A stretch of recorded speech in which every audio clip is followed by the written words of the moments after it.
La política fiscal es el conjunto de acciones gubernamentales que administran y aplican instrumentos para modificar los parámetros de los ingresos, de los gastos y de los financiamientos del sector público. Para ver la política fiscal en el Perú entre 1920 y 1980 veremos tres etapas de la historia económica del Perú. Primero, la etapa de la historia económica entre 1929 y 1939. Dentro de esta etapa están las principales transformaciones y cambios estructurales. El primer periodo fue marcado por una catástrofe nacional que acabó con el primer ciclo comercial de la exportación. Durante el segundo ciclo, las exportaciones crecen sostenidamente hasta 1920, seguido por un descenso que culmina con la Gran Depresión de 1929.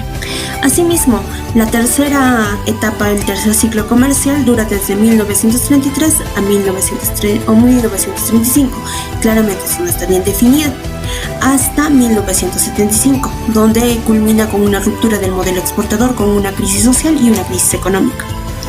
Los principales cambios institucionales se destaca dentro de ellas la implementación de una reforma monetaria que culmina cuando se funda el Banco de Reserva en 1922 y la reforma fiscal que incrementa las tasas impositivas. Dentro de los cambios estructurales podemos ver el grupo agroexportador nativo que toma el control de las instituciones bancarias y de los complejos agroindustriales. Asimismo, las compañías extranjeras mineras y petroleras toman el control de las exportaciones. Durante el oncenio de Leguía, el gasto público cambió a favor de una mayor participación de la cartera de fomento y obras. Recurrió asimismo al déficit fiscal y a los empréstitos internos y externos. Los efectos de la Gran Depresión en la economía peruana. Todo empezó a partir de los años 20, cuando los norteamericanos financiaban obras públicas en países como el Perú, por lo que el Perú había contraído deudas de 25 millones hasta 60 millones. La depresión tuvo una duración breve en el Perú, pero fue muy intensa. Los efectos se transmitió por los precios internacionales y se manifestó en la caída del valor de las exportaciones. Del mismo modo, fueron menos graves que los sufridos durante el ciclo del guano. Asimismo, tuvo un menor impacto que las crisis posteriores a la Guerra del Pacífico y a la de la Independencia. La recuperación de las exportaciones post-crisis fue lenta, tomó 8 años, a excepción de algunos productos como el algodón, que fue creciendo paulatinamente. Hubo inactividad pública y ausencia de políticas. Ya en el año 1930 y 1933 se implementan políticas activas. La política pública durante la década de 1930. El jueves 24 de octubre de 1929, la bolsa de Nueva York colapsó y el índice de Dow Jones descendió. El Perú pasó desapercibido por los banqueros. En los primeros meses, la depresión se dejó sentir en las finanzas públicas y se produjo la crisis fiscal. Ante el corte de los empréstitos externos, Leguía solicitó a los bancos de Lima un préstamo por 960.000 libras peruanas. Asimismo, atrae capitales mediante la tasa de interés y reduciendo la salida de divisas. El déficit fiscal en 1929 fue de 3 millones y cerca de 2 millones en 1930. En 1931 se suspendió 13 leyes que establecían impuestos regionales y locales y se fundó la Superintendencia de Banca y Seguros. La política monetaria en 1930 y 1931 fue contractiva. Asimismo, en la minería se dio prioridad a la explotación de productores nacionales.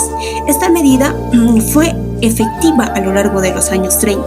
Hubo dificultades de los ingresos fiscales que se resolvieron con la suspensión de servicio de deuda externa y el grave problema de desempleo se abordó con el establecimiento de las juntas pro desocupados. Política monetaria expansiva y la reactivación. El Perú no tuvo acceso a los créditos internacionales hasta 1946. Asimismo, el ingreso neto del capital externo fue negativo.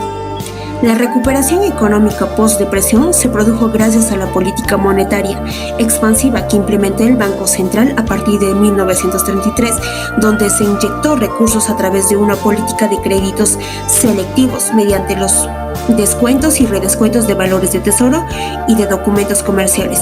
La política fiscal apoyó mediante el gasto para la defensa nacional y el financiamiento de diversas obras públicas en beneficio de los desocupados y la clase media. Más del 40% de los ingresos públicos fue cubierto por los impuestos directos, dentro de los cuales se distinguían los impuestos a la exportación y a las utilidades. Sin embargo, los impuestos a la importación se redujeron. Ahora la segunda etapa de la historia económica entre 1939 y 1948.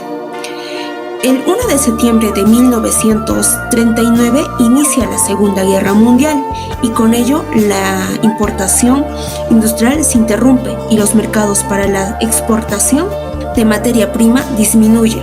Pero la balanza comercial fue favorable, por lo que los precios de las importaciones aumentaron sorpresivamente y los productos que importaba el Perú de los países en conflicto desaparecieron. Es así que las finanzas públicas mejoran, dando lugar a un superávit fiscal que sustentó el aumento del gasto del Estado.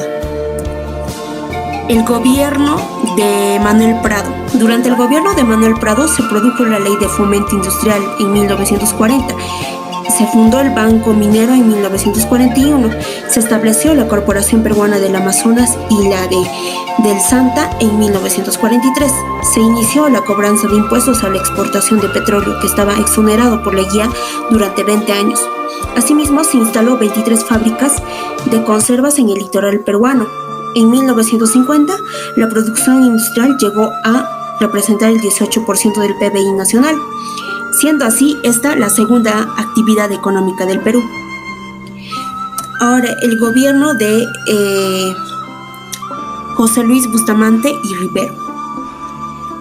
Este gobierno triplicó la deuda de inicio de año a 148 millones.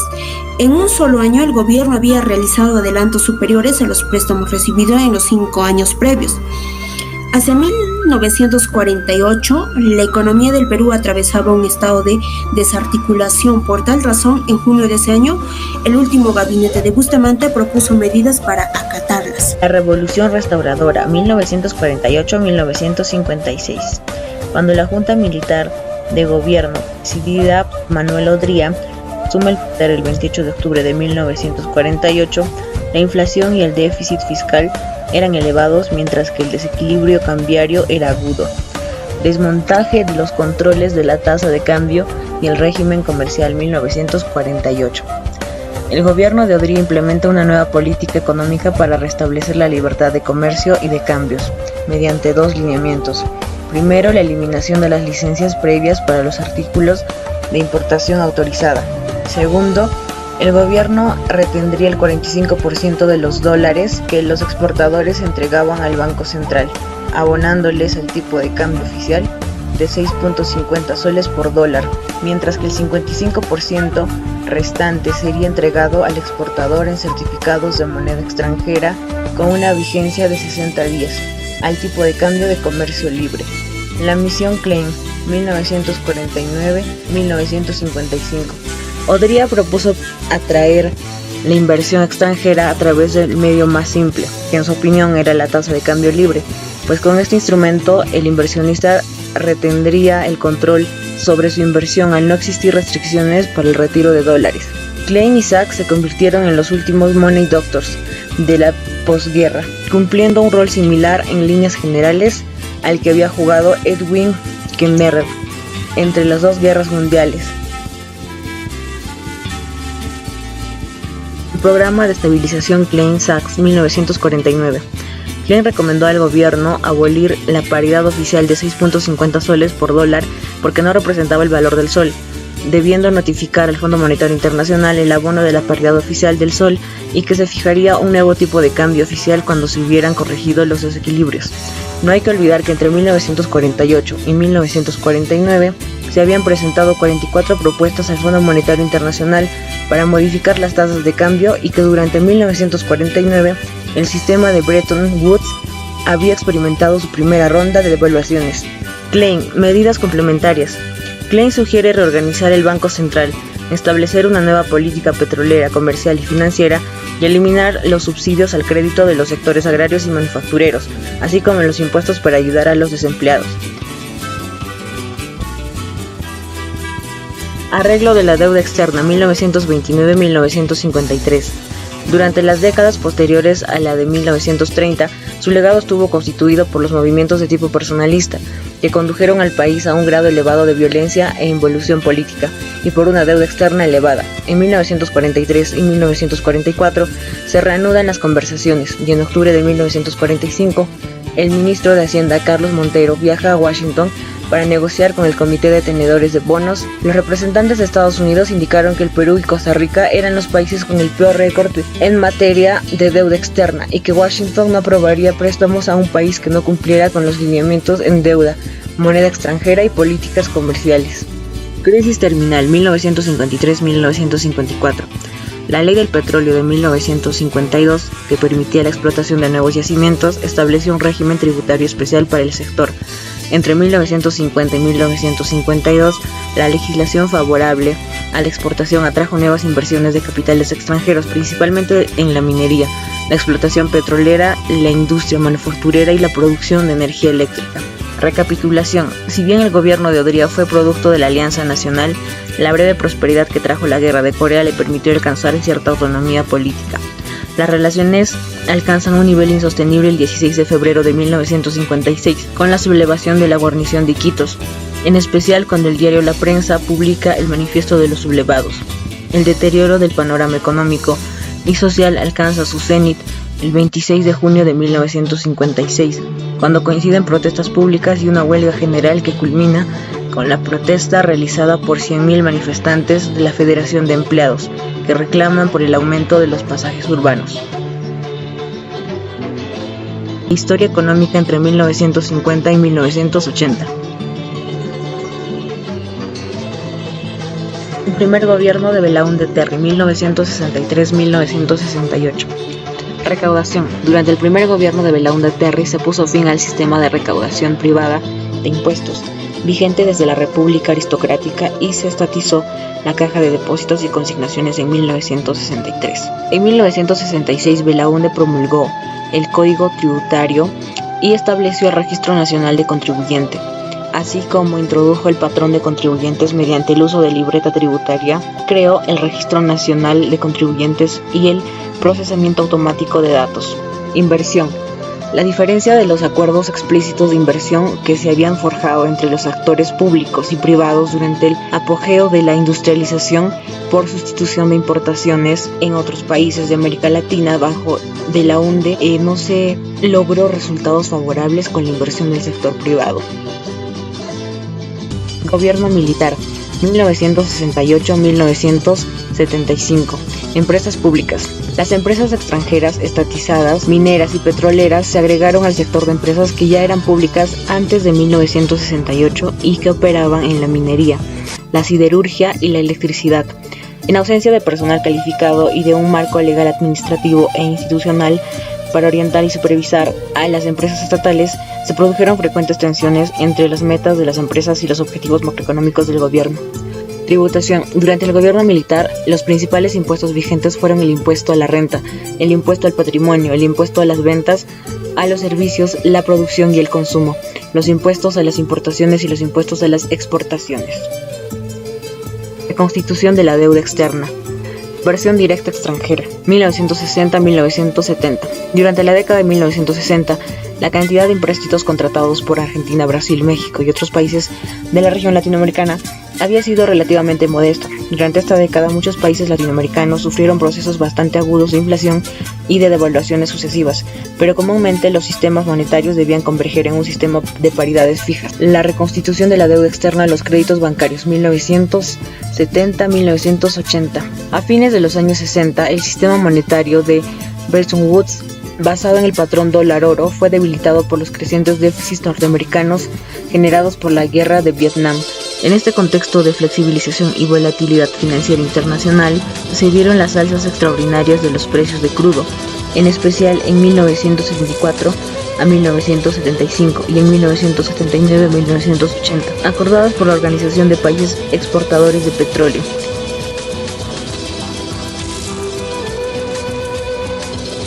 Choques externos y programas de ajuste, 1976-1980. El gobierno militar, 1975-1980. Se iniciaba la segunda fase del gobierno militar, presidido por el general Morales Bermúdez. Mantuvo su apoyo a las empresas públicas, dio continuidad a los grandes proyectos públicos y privados, y el gobierno tuvo que enfrentar los efectos negativos del choque de oferta petrolero de 1973 a 1974.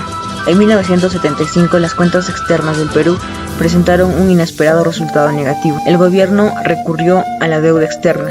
Se incrementó, pasando de $1.814 millones en 1974 a $9.594 millones en 1980. Los ambiciosos proyectos nacionales fueron puestos en jaque por shocks externos negativos, por el deterioro de los términos de intercambio, el elevado servicio de la deuda externa contraída en épocas de auge y la pérdida inmediata de reservas. Las autoridades tendían a devaluar el tipo de cambio y aplicar políticas monetarias y fiscales contractivas. La balanza de servicios continuó siendo deficitaria, a consecuencia del incremento de los pagos en netos de los servicios reales y financieros.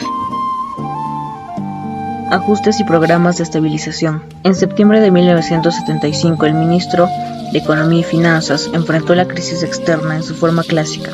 Unificó la tasa de cambio del dólar giro y del dólar certificado, estableciendo un tipo de cambio único y decretó una devaluación del 16%. En febrero y marzo de 1976 se recortó el presupuesto público, se eliminaron subsidios y se aumentaron los impuestos y precios de los productos básicos. Estas medidas agudizaron los conflictos sociales y motivaron una huelga general el 20 de junio de 1976. En este contexto, resultó incómodo comprobar que, a pesar de las medidas adoptadas, el déficit fiscal había crecido durante el primer semestre de 1976.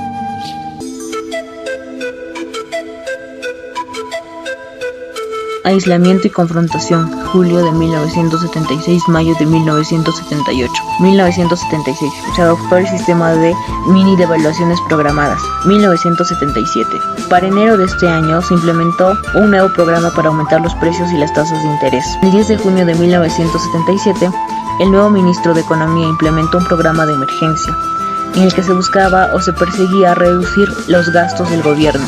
El 7 de octubre de 1977 se implementó una devaluación del 7%. 3 días después se suprimió la cuota de divisas para el sector privado. Y por último, en diciembre de este año se puso fin a los controles de capital, lo que permitió su repatriación y acceder a la apertura de depósitos en moneda extranjera. 1978 se presentó el informe de la misión holandesa, presidida por Rensburg. Mejora de los términos de intercambio, mayo de 1978, julio de 1980. 1978. El gobierno impuso un recargo del 10% sobre el valor CIF de las importaciones, redujo las exoneraciones de los aranceles, elevó la tasa general del impuesto sobre bienes y servicios y aumentó el impuesto a los combustibles. 1978. Las exportaciones tradicionales crecieron de manera espectacular debido al súbito aumento de los precios internacionales. 1976-1978. La solución de esta crisis temprana de la deuda externa fue posible gracias al notable incremento de las exportaciones primarias, a la maduración de los proyectos de cobre y petróleo, al alza de los términos de intercambio y al boom de las exportaciones no tradicionales. Exportaciones no tradicionales. La ley número 22343 del 21 de noviembre de 1978 debía modificar el patrón comercial del Perú mediante la exportación de manufacturas, ayudando a las empresas locales a producir para el mercado externo, a la vez que paralelamente se alentaba una alianza entre el Estado y el sector exportador de manufacturas. El déficit fiscal. Gracias a la recuperación de las cuentas externas, en 1978 se redujo el déficit del sector público a 6% del PBI y se redujo aún más en 1979 a 0.6% del PBI. Los dos déficits. Cada expansión económica impulsada por el gasto deficitario del Estado, así como la reactivación manufacturera, requerían de un aumento de la capacidad nacional para importar. En tal sentido, se podía afirmar que cada reactivación implementada desestabilizaba el sistema al ocasionar desequilibrios internos y externos. Capital humano y coordinación de políticas e instrumentos. La respuesta inmediata del gobierno fue despedir a un gran número de empleados públicos, entre los cuales se encontraban aquellos con los grados más altos y con mayor experiencia para la formulación de políticas. Transición democrática. El primer semestre de 1980 estuvo marcado por la preparación de las elecciones y el retorno del gobierno civil. El gobierno militar transfirió el poder a Acción Popular en julio de 1980, dejando tras de sí una economía que aparentemente estaba sana y en crecimiento.